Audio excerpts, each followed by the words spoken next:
नमस्कार। जनशक्ति नेटवर्क के इस विशेष एपिसोड कालजयी सृष्टा का चिंतन में आपका सस्नेह स्वागत है।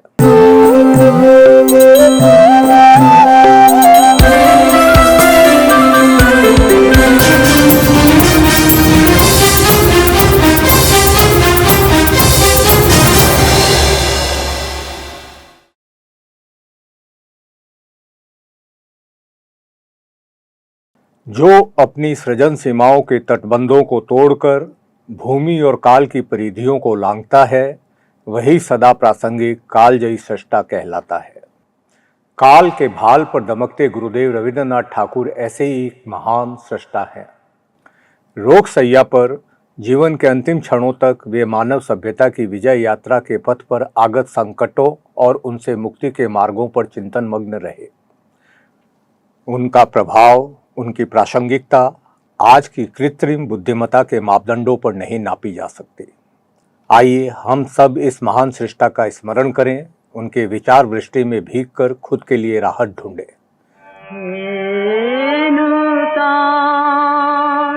देखा दे कारबार जान मेरो प्रथम शुभ खान। जीवन के अंतिम दिनों में उन्होंने सभ्यता का संकट निबंध में भविष्य के विश्व की दशा को लेकर गहन चिंता व्यक्त की थी। वह द्वितीय विश्व युद्ध का सर्वग्रासी विकराल काल था, जब हिटलर और उसके फांसीवाद की भयावह छाया में विश्व संभावित महाविनाश की आशंका से आतंकित था। हालांकि 8 दशकों बाद विश्व की आर्थिक राजनीतिक परिस्थितियां विशाल परिवर्तनों के दौर से गुजरी हैं, किंतु रविंद्रनाथ का चिंतन, उनकी रचनाएं आज भी सर्वथा प्रासंगिक हैं। यह कहना असत्य नहीं होगा, विशेषतः हमारे देश के परिप्रेक्ष्य में तो यह पूर्णतः सत्य है, स्थिर निष्कंप ध्रुव सत्य। याद आता है कि बुद्धम शरणं गच्छामि के रूप में ढलकर उनका छंद गगन गुंजित हुआ था। युद्ध का दमामा गूंज उठा, उनके कंठ वक्र हो गए, नेत्र रक्तिम और दांत किटकिटाने लगे। मानव का कच्चा मांस खाकर यम का भोज पूरा करने को झुंड झुंड निकल पड़े। सर्वप्रथम दयामय बुद्ध के मंदिर की दिशा में, उनके पवित्र आशीर्वाद की तीव्र आकांक्षा में। 13 दिसंबर 1937 जब जापान ने चीन पर हमला किया, रविंद्रनाथ ने यह कविता रची थी। इससे पूर्व उन्होंने बुद्ध भक्ति में लिखा था। जापान के किसी समाचार पत्र में पढ़ा कि जापानी सैनिक युद्ध में विजय की कामना लिए बुद्ध मंदिर में पूजा हेतु गए। वे शक्ति का बाण चीन पर मार रहे हैं और भक्ति के बाण बुद्ध पर। भक्ति के नशे में चूर शक्ति, युद्ध हो या बुद्ध हो, अंधी होकर बाण ही मारती है। युद्ध और फांसीवाद के विरुद्ध रविंद्रनाथ की लेखनी प्रथम विश्व युद्ध के समय ही प्रज्वलित हो उठी थी। 1914 में जब रूस, फ्रांस, जर्मनी, ऑस्ट्रिया और ब्रिटेन के मध्य युद्ध का वातावरण व्याप्त था, शांति निकेतन के आश्रम मंदिर में साप्ताहिक उपासना के दिन उन्होंने इस युद्ध के विरुद्ध तब एक सशक्त वक्तव्य देते हुए कहा था, समस्त यूरोप में आज एक महायुद्ध का तूफान उठा है। कितने दिनों से गुप्त रूप से इस तूफान की तैयारी हो रही थी। लंबे समय से मनुष्य ने अपने अंतर्मन को कठोर और बंधनग्रस्त किया, अपने राष्ट्रीय अहंकार को प्रचंड बनाया। यह बंधन एक दिन उसे स्वयं विदीर्ण करेगा। मनुष्य की यह प्रचंड शक्ति ईश्वर का वरदान है। उसने मनुष्य को ब्रह्मास्त्र प्रदान किया और कहा, यदि तुम इसे कल्याण के लिए प्रयोग करो तो उत्तम, किंतु यदि पाप के लिए तो यह ब्रह्मास्त्र तुम्हारे हृदय को ही विदीर्ण भेदेगा। आज मनुष्य ने इस अचूक ब्रह्मास्त्र को मनुष्य को पीड़ित करने हेतु प्रयोग किया है। अतः यह उसके अपने हृदय में छुपा है। मनुष्य का वक्ष विदीर्ण कर रक्त की धारा पृथ्वी पर बह रही है। आज मनुष्य को कौन बचाएगा? यह पाप, यह हिंसा आज मनुष्य को कितनी भयंकर चोटें पहुंचाएंगे, और इन प्रहारों से अब कौन उनकी रक्षा करेगा? जब फांसीवाद का असली रूप उजागर हुआ, रविंद्रनाथ ने मुसोलिनी के चरित्र को पहचाना। उन्होंने व्यंग चित्र रचकर उसके खोखले शासन को उघाड़ा और लंदन से प्रकाशित दैनिक द स्टार में 5 अगस्त 1926 के अंक में लिखा, यद्यपि इटली की समृद्धि को किंचित स्वीकार भी कर ले, तो भी इसे अर्जित करने का मार्ग और प्रक्रिया अनैतिक ही है और पृथ्वी के शेष भागों के लिए संकटकारी भी। इसका मूल्यांकन करने का अधिकार निश्चित रूप से हमें है।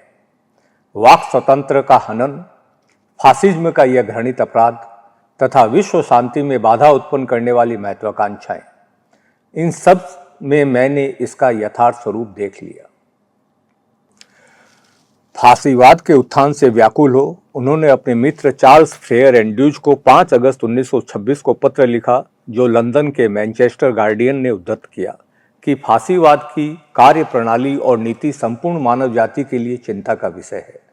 जो आंदोलन क्रूरता से अभिव्यक्ति की स्वतंत्रता का दमन करता हो, विवेक विरोधी कार्यों के लिए मनुष्य को विवश करे और हिंसक रक्त रंजित मार्ग पर ले चले अथवा गुप्त रूप से अपराध करे, ऐसे आंदोलन का समर्थन करने का कोई औचित्य नहीं। मैंने बार बार कहा है कि पश्चिम के राष्ट्रों ने उग्र राष्ट्रवाद और साम्राज्यवाद को सावधानीपूर्वक पोषित कर विश्व के समक्ष भयावह संकट उत्पन्न कर दिया है। 1927 में 10 से 15 फरवरी को ब्रुसेल्स में एक अंतर्राष्ट्रीय सम्मेलन आयोजित हुआ। इसके पक्ष से हेनरी बारब्यूस ने मुक्त चेतना के लिए अपील पर हस्ताक्षर हेतु रविंद्रनाथ को एक मार्मिक पत्र लिखा। अपील में कहा गया, हम सर्वत्र देख रहे हैं कि फांसीवाद के नाम पर स्वतंत्रता की समस्त विजय या तो नष्ट की जा रही है या संकटग्रस्त है। संगठन निर्माण का अधिकार, प्रेस की स्वतंत्रता, अभिव्यक्ति और विवेक की स्वतंत्रता, जो शताब्दियों के बलिदान और प्रयास से अर्जित हुई, आज क्रूरता से कुचली जा रही है। प्रगति की इस दिवालिया अवस्था में हम मूक दर्शक नहीं रह सकते। इस अपील पर हस्ताक्षर कर रविंद्रनाथ ने बारब्यूस को उत्तर दिया था, जो शांति निकेतन के जुलाई 1927 के विश्व भारती क्वार्टरली में संरक्षित है। उनका सुंदर उत्तर था, यह कहना अनावश्यक है कि आपकी अपील के प्रति मेरी सहानुभूति है। मैं स्पष्ट समझता हूं कि यह अपील उन अनगिनत कंठों की प्रतिध्वनि है जो सभ्यता के हृदय को कुचलती हुई इस घृणित हिंसा के आकस्मिक विस्फोट से विषादग्रस्त है। 11 सितंबर 1930 को कवि रविंद्रनाथ ठाकुर मॉस्को पहुंचे और 25 सितंबर तक रूस की पावन भूमि पर विराजमान रहे। इस यात्रा को उन्होंने अपनी अमर कृति रूस से पत्र में एक तीर्थ यात्रा का स्वरूप प्रदान किया। इस पखवाड़े भर की तीर्थ यात्रा के सूक्ष्म विवरण और अनुभव, जो 80 वर्ष पूर्व प्रकाशित हुए, रूस से पत्र में संग्रहित है। इस संन्यास प्रवास के दौरान वे ब्रिटिश शासन के अधीन भारत के दुखद परिदृश्य पर निरंतर मनन करते रहे। साथ ही रूसी जीवन में क्रांतिकारी परिवर्तन की लहरों का साक्षात्कार करते रहे। सोवियत धरा का निरीक्षण करते हुए उन्होंने अपने मानस पटल पर अंकित किया, जो चित्र मेरे हृदय में उद्धृत हुआ, उसकी पृष्ठभूमि में भारत की दारुण दीनता का काला पर्दा लटक रहा है। आज के भारतीयों को समझना चाहिए कि ब्रिटिश राज में आम भारतीय का जीवन कैसा रहा होगा। आगे वे लिखते हैं कि कुछ वर्षों पूर्व तक रूस और भारत की जनता एक समान नियति के कठोर बंधन में आबद्ध थी, किंतु अब भारत रुग्ण, भूखा, असहाय और परित्यक्त पड़ा है, जबकि रूस में वे एक विस्मयकारी प्रयोग कर रहे हैं। एक ऐतिहासिक यज्ञ संस्कार संपन्न हो रहा है। सोवियत भूमि असहायता और निष्क्रियता को उखाड़ फेंकने के लिए विशाल संकल्पों में रत है। ये प्रयास न केवल श्वेत ऋषियों तक संकुचित हैं, अपितु मध्य एशिया की अर्ध सभ्य जातियों तक प्रसारित हैं। अमेरिका और पश्चिम के प्रदर्शन वैभव से उब चुके कवि सोवियत रूस में अश्लील ऐश्वर्य की पूर्ण अनुपस्थिति से विस्मित और आह्लादित हुए। उनके पास धन संपदा का अभाव हो सकता है, किंतु संकल्प की प्रबल शक्ति उनमें प्रचुर है। रूस की क्रांति के मात्र 13 वर्षों के पश्चात वे अभी भी विपत्तियों से लड़ रहे हैं। भूखमरी के कगार पर खड़े होकर, रूखी रोटी खाकर वे कारखानों के निर्माण में संलग्न हैं।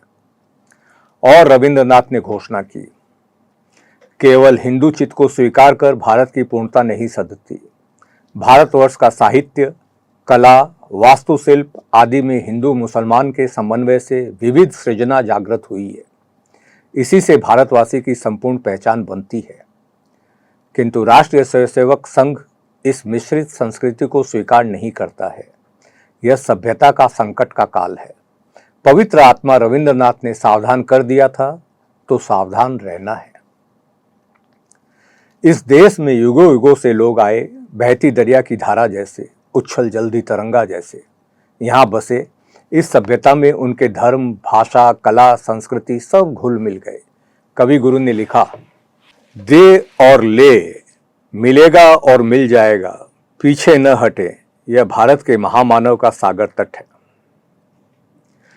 सभ्यता के वाहक मानव ने रविंद्रनाथ के उन्मुक्त कंठ से सुना, जहां चित्त भय मुक्त हो, शीर उन्नत हो, जहां ज्ञान मुक्त हो, वहां गृह की दीवारें न हो। किंतु ये विचार भारत के शासक वर्ग, भाजपा और राष्ट्रीय स्वयंसेवक संघ की विचारधारा के सर्वथा विपरीत है। आज की बहुस्वरीय बहुलतावादी प्रश्न पर देश विदेश में अति संख्यकवाद, कट्टरता और सांप्रदायिकता के विरोध में रविंद्रनाथ ने दृढ़तापूर्वक अपनी स्थिति स्पष्ट की। जन गण मन अधिनायक गीत में उन्होंने भारत की जनता को हिंदू, बौद्ध, सिख, जैन, पारसी, मुसलमान, ईसाई आदि सभी को समेटा। किंतु आज का शासक वर्ग इस राष्ट्रीय सत्ता को स्वीकार नहीं करता। वे इस बहुलता को मान्यता नहीं देते। यह गीत और इसका रचयिता उनके लिए शत्रु है। अंततः अनेक बहानों से वे जनगण मन को हटाने का प्रयास करते हैं। गीत में सिंधु शब्द पर आपत्ति उठाते हैं क्योंकि वह अब पाकिस्तान का अंग है। पहलगाम के आतंकी हमले के पश्चात प्रधानमंत्री नरेंद्र मोदी और उनकी पार्टी सिंधु नदी का पानी रोकने की घोषणा करते हैं, योजना बनाते हैं। 2017 में राष्ट्रीय स्वयंसेवक संघ से संबंध एक शिक्षाविद ने NCERT को पत्र लिखा। पत्र में लिखा कि रविंद्रनाथ की चेतना राष्ट्रवादी धारणा से मेल नहीं खाती, अतः अंग्रेजी पाठ्य पुस्तकों से उनसे संबंधित अंश हटा देने चाहिए। असभ्यता की कोई हद ही मुकर्रर नहीं। और दुनिया को तबाह कर देने वाले फासिज्म के उभार पर कवि का चिंतन रोगशैया पर जागृत हुआ। उन्हीं के शब्दों का अनुदित पाठ प्रस्तुत है। उन छायादार दिनों में जब द्वितीय विश्व युद्ध ने पृथ्वी पर अपने काले पंख फैलाए, मैं अपनी रोगशैया पर विश्राम कर रहा था, समय के तूफान में कांपते एक नाजुक पत्ते की भांति। प्रत्येक भोर में जब प्रथम प्रकाश की किरणें मेरी खिड़की से डरते डरते प्रवेश करती, मैं समाचार पत्र खोलता। एक दुर्बल पृष्ठ जो विश्व के विलाप को सहेजते हुए अपने आप को उस युद्ध क्षेत्र की कथाओं में समर्पित कर देता जो मेरी पहुंच से परे थी।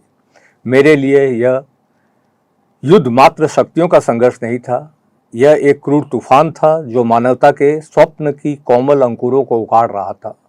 एक ऐसा ब्लेड जो हमारे साझा व्यक्तित्व की आत्मा में गहरी खाइयां खोद रहा था। फिर भी इस निराशा के आवरण में मेरे हृदय में एक शांत ज्योति टिमटिमा रही थी।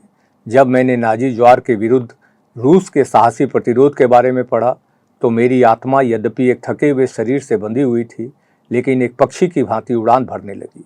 रूसी प्रतिरोध में मैंने केवल भूमि की रक्षा भावना नहीं, बल्कि उन सत्यों की संरक्षकता देखी जिन्हें मैंने वर्षों से पोषित किया था। करुणा, स्वतंत्रता, मानव हृदय की पवित्र गरिमा। यदि हिटलर विजयी होता तो यह केवल शस्त्रों की जीत नहीं होती, यह एक तारे का मंद होना होता, उस गीत का मौन होना होता जिसे मैंने अपने जीवन के प्रत्येक छंद में गाया था। अतः जर्मनी प्रगति की प्रत्येक फुसफुसाहट ने मेरे हृदय को शोक में डुबो दिया। एक ऐसा दुख जो रात की भांति विशाल था।